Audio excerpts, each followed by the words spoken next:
Wow, paklay is the favorite food in Visayas, Bukidnon, kalami.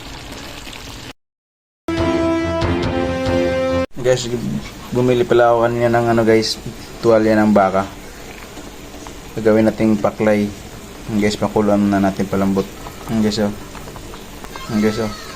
palambutin natin yan at gawin natin paklay mamaya. Guys, ito na po yung tuwalya. Nalambot na natin at iwain natin ng maliliit. Ano po to guys? Ito po yung favorite ng mga Bisaya. Paklay. Tuwalya ng baka.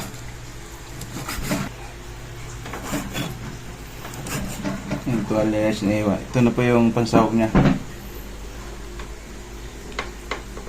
Radis, atsal, luya, sibuyas, kalamansi, bawang.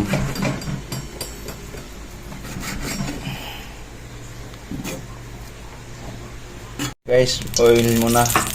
Lutuin na natin yung paklay. Lutuin na natin yung bawang. Lutuin na natin yung luya guys. Sibuyas. Lutuin na natin yung libro. Mikos na yan. Saan? Hintayin na natin magka-tubig at lumambot konti. Ilagay natin yung sahog.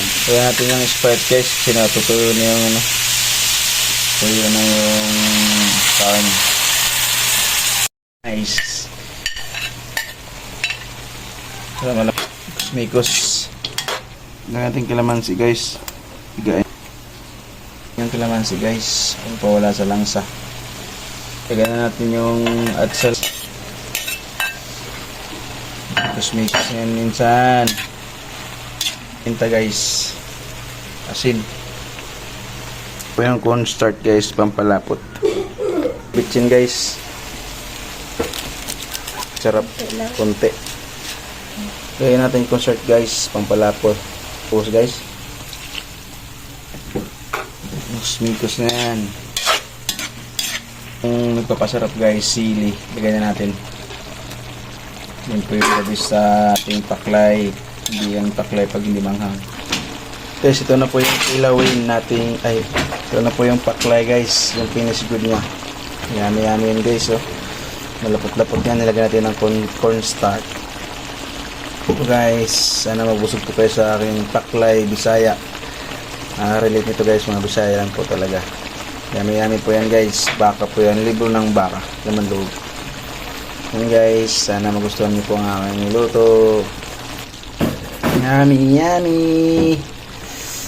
Wow, paklay is the favorite food in Visayas, Bukidnon, kalami.